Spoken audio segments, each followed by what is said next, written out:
How to find Instagram account history. Curious about the history of changes to your Instagram account? Here's a step-by-step guide to access your account history. Let's get started. Open the Instagram app on your phone. Go to your profile page. After that, tap on the three horizontal lines in the top right corner of the screen. Next, find and open the Your Activity section.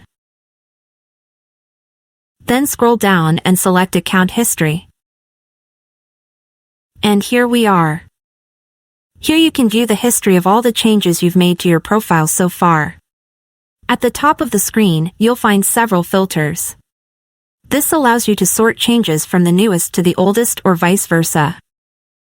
The next button lets you filter changes by date, so you can check updates made last week, month, or year.